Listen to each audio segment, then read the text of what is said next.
तो चैप्टर के स्टार्टिंग में हमें दिखाया जाता है जे-योंग को, जो कि क्योंग से बोल रहा होता है कि तुम आखिर हो कौन।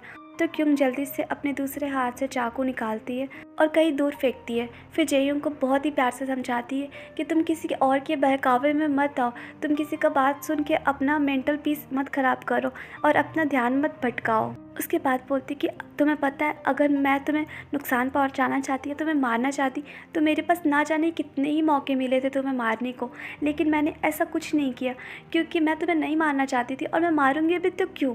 उसके बाद बोलती कि तुम मुझसे हेट करते हो ना शिनम्योंग से, तो फिर उसका बात पे भरोसा क्यों कर रहे हो, नहीं करना चाहिए ना।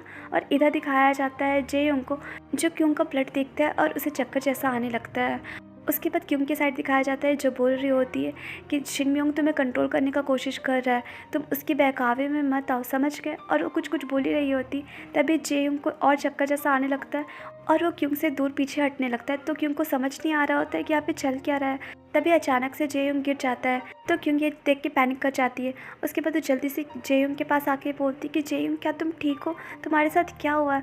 और उसे जगाने का कोशिश कर रही होती है बार बार, पर वो नहीं उठ पा रहा होता है। तो बोलती कि अचानक से तुम ऐसे कैसे गिर गए, उठो तो। उसके बाद वो उसका बॉडी चेक कर रही होती है, तो पता चलता है कि वो सांस नहीं ले पा रहा है, तो और घबरा जाती है। उसके बाद बोलती कि जे-योंग सांस लो प्लीज़, तुम उठ जाओ। पर जे-योंग कुछ भी रिएक्ट नहीं कर रहा होता है और धीरे धीरे उसका सिचुएशन और ख़राब होते जाता है। तो क्योंग सोचती है कि मुझे क्या करना चाहिए। फिर वो जल्दी से जे-योंग को सांस देने लगती है। तो अचानक से जे-योंग को हल्का हल्का होश आने लगता है, जिसको क्योंग नोटिस नहीं करी होती और कंटिन्यू सांस दे जा रही होती है। फिर नोटिस करती है थोड़ी देर में कि जे-योंग सांस ले पा रहा है, तो थोड़ा रिलैक्स फील करती है और बोलती है कि जे-योंग जग जाओ। और ऐसे बोल ही रही होती है, तभी जे-योंग उसे फोर्सफुली किस करने लगता है। तो क्योंकि को ये समझ नहीं आ पाता कि आखिर यहाँ पे चल क्या रहा है। फिर वो अपने आप को हटाने का कोशिश कर रही होती, पर वो इतना फोर्सफुली किस कर रहा होता है कि वो मूव नहीं करने पाती। उसके बाद जे-योंग को थोड़ा होश आता है, तो वो क्योंग को देखता है और क्योंग भी उसे देख रही होती है। फिर बोलती है कि जे-योंग तुम ये क्या कर रहे हो, और वैसे बोल ही रही होती, तभी जे-योंग बेहोश हो जाता है। उसके बाद सीन शिफ्ट होता है और हमें जे-योंग का पास्ट दिखाया जाता है, जिसमें बताया जाता है कि जे-योंग जब छोटा था तो वो बहुत ही वीक था और उसके वीक होने का कारण उसका लाइलाज बीमारी था, जो कि एक आनुवांशिक रोग था। उसके बाद दिखाया जाता है जे-योंग को, जो कि उनजुन को बहुत मार रहा होता है। तो उनजुन बोलता है कि तुम हमेशा मेरे को मारते रहते हो, जब देखो मैंने क्या ही गलत कहा और देखा, मैं तो बस यही देखा ना कि तुम्हारी मॉम कचरा उठा रही थी, इसका मतलब तुम्हारी मॉम बहुत ही गरीब फैमिली से बिलोंग करती है, बस इतना ही तो बोला था, पर तुम मुझे ऐसे पागलों के जैसा मारने लग गए। तो जे-योंग बोलता है कि उनजुन तुम बहुत ही अनोइंग हो, मैं तुम्हें मार दूंगा। और उसे मारने जा ही रहा होता है, तभी एक गर्ल पीछे से आके बोलती है कि जे-योंग तुम्हारे बॉडी में से तो नॉन स्टॉप ब्लड बह रहा है।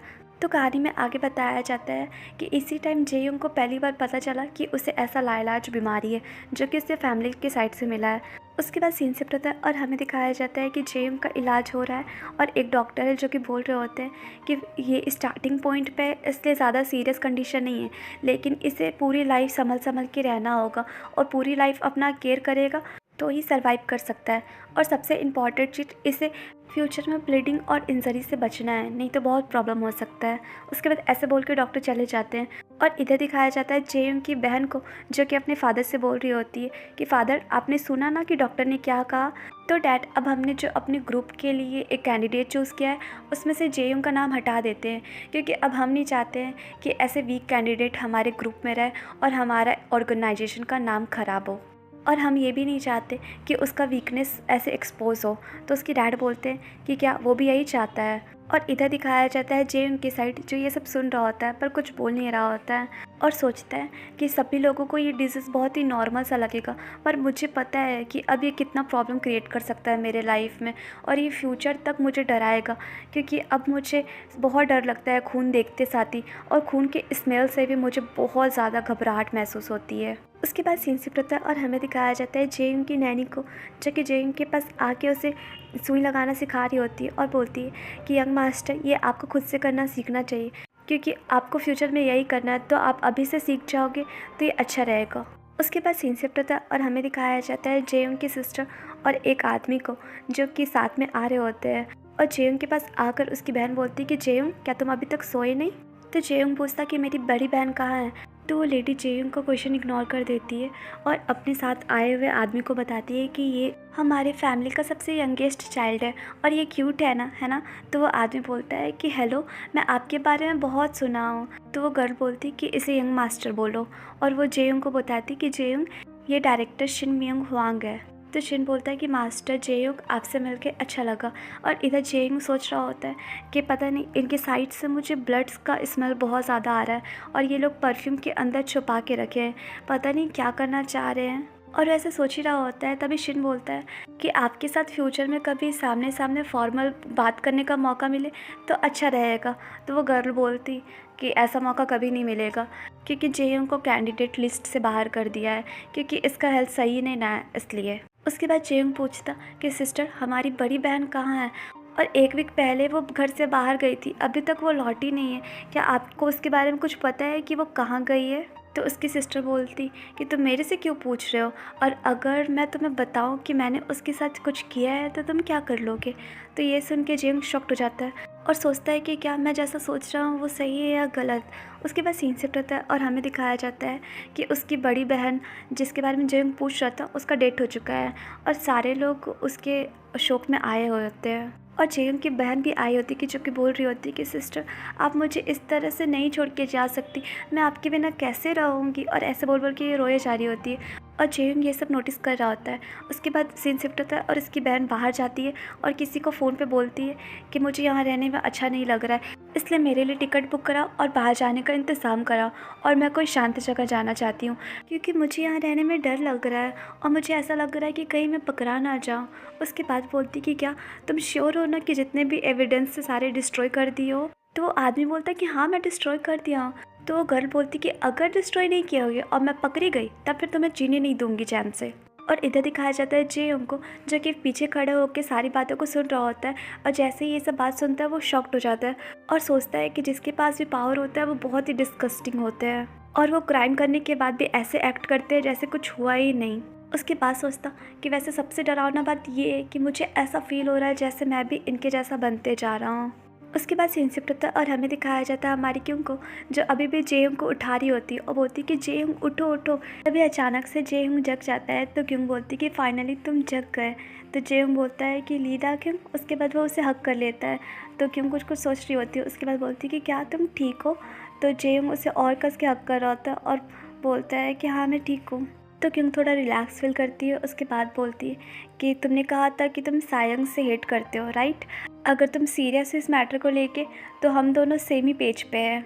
उसके बाद बोलती है कि क्या तुम्हें पता है, जब मैं शिन से मिली थी तो उसने कहा था कि तुम मेरे एनिमी हो, और तुम्हें पता है उसने ऐसा इसलिए किया क्योंकि वो हम दोनों के बीच में लड़ाई लगवाना चाहता था। तो जेयोंग बोलता है कि तुम उससे कब मिली? तो क्योंग बताती कि जब इंसिडेंट हुआ था उसके बाद मैं उससे मिली, और उसने मुझे जो बताया मैं वही कंफर्म करने के लिए तुम्हारे घर पे आई थी, क्योंकि मुझे उसकी बातों पे बिल्कुल भी भरोसा नहीं था।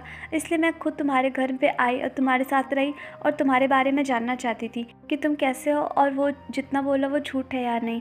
और मैं जब तुम्हारे साथ रही तो मुझे पता चला कि तुम उससे ज़्यादा विश्वसनीय पर्सन हो। तो जेयोंग ये सुन के शॉक्ड हो जाता है और बोलता है कि क्या तुम श्योर हो कि तुम मेरे पे ट्रस्ट करती हो, क्योंकि हमें मिले हुए ज़्यादा दिन तो नहीं हुआ और तुम मेरे बारे में कुछ भी नहीं जानती हो। तो क्या तुम अभी भी मेरे पे बिलीव करोगी, और क्या तुम जानती हो कि मेरा इंटेंशन तुम्हें लेके क्या है, बताओ। तो क्यों बोलती कि हाँ, मुझे कुछ कुछ तो समझ में आ रहा है। देखो तुम अभी भी मेरा चिंता कर रहे हो, तो इससे मैं समझ पा रही हूँ कि तुम अच्छे इंसान हो। तो मैं तुम पे पूरा तो नहीं लेकिन थोड़ा थोड़ा ट्रस्ट करती हूँ। उसके बाद बोलती है कि मैं चाहती हूँ कि तुम पे और ज़्यादा विश्वास करो, इसलिए तुम मुझे सब कुछ बताओ जो भी तुम जानते हो। अगर तुम मुझे बता दोगे तो अच्छा रहेगा, हमारा बॉन्डिंग भी अच्छा हो जाएगा। तो जेम बोलता है कि क्या? तो क्यों बोलती कि हाँ, तुम्हारा शिन और सायंग ग्रुप के साथ क्या रिलेशनशिप है, मुझे सब कुछ बताओ। तो जेम कुछ कुछ सोचता है। उसके बाद बोलता है कि मुझे इसके बारे में थोड़ा टाइम चाहिए, मैं थोड़ा सोचूंगा उसके बाद ही बता पाऊँगा कि मुझे बताना है या नहीं। तो क्यों कुछ कुछ सोचती फिर बोलती कि ठीक है, मैं थोड़ा टाइम तुम्हें दे देती हूँ। उसके बाद बोलती कि ठीक है, अब मैं अपने रूम में जा रही हूँ। उसके बाद सीन शिफ्ट होता है और क्यों रूम से बाहर आ जाती है। उसके बाद देखती है कि किसी का फ़ोन आ रहा है, तो जल्दी से कॉल पिक करती है। तो उधर से शिन बोलता है कि हेलो, मैं शिन बोल रहा हूँ।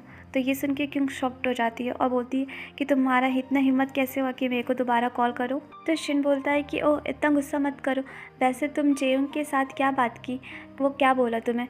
तो ये सुन के क्योंग बोलती है कि क्या तुम नहीं चाहते कि मैं उसे मार दूँ, तो बीच में तुम ऐसे लड़ाई क्यों लगवा रहे हो, कभी उसके बारे में कुछ बोलोगे कभी मेरे बारे में कुछ बोलोगे। और ऐसे बोल बोल के वो बहुत गुस्सा कर रही होती है। तो शिन बोलता है कि मुझे बिलीव है कि तुम्हारे पास अभी एक ऐसा अपॉर्चुनिटी है जिससे तुम हमारा रिलेशनशिप अच्छा कर सकती हो। तो क्योंकि ये सुन के बहुत गुस्सा आता है और बोलती है कि नॉनसेंस जैसा बात करना बंद करो। तो शिन बोलता है कि ठीक है, अपना टाइम वेस्ट मत करो और उसे जितनी जल्दी हो सके उतनी जल्दी मार दो, नहीं तो तुम्हें पता है ना कि अगर तुम मेरा बात नहीं मानोगी तो उसका अंजाम क्या होगा। उसके बाद बोलता कि तुम्हें याद है ना जियोंग, उसके साथ क्या हुआ था। तो क्यों बोलती कि इसका मतलब उसके साथ जो हादसा हुआ है वो तुमने करवाया है। तो शिन बोलता कि तुम ऐसा ही कुछ समझ लो, इसलिए मैं बोल रहा हूँ कि तुम मेरा बात मान लो, नहीं तो नेक्स्ट टारगेट कौन होगा वो तुमको भी नहीं पता होगा और तुम्हारे पास यही चांस है। उसके बाद बोलता कि मुझे उम्मीद है कि नेक्स्ट टाइम जब हम लोग बात करेंगे तो तुम ये मैटर सॉल्व कर लोगी। उसके बाद वो गुड बाय बोल के फ़ोन काट देता है और इधर हमारी किंग ये सुन के बहुत गुस्सा करती है और बोलती है कि कमीने मैं तुम्हें छोड़ूंगी नहीं। और वो गुस्से से बुक प्लेस में मुक्का मारती है जिसके कारण सारा बुक्स गिरने लगता है। तो सारा बुक्स उठाने लगती है और सोचती कि मुझे जल्दी से जल्दी कोई ऐसा रास्ता निकालना होगा जिससे मैं शिन को मार सकूं। और सोचती क्या करूं, आखिर ऐसा क्या करूं कि मैं उसे मार पाऊं। तो गाइस ये चैप्टर यहीं पे एंड हुआ और आप लोग मुझे कमेंट करके ज़रूर बताइएगा कि अब आपको कैसी लग रही है ये स्टोरी और आपके अकॉर्डिंग आगे क्या हो सकता है। और प्लीज़ चैनल को लाइक शेयर एंड सब्सक्राइब कीजिए। Bye bye.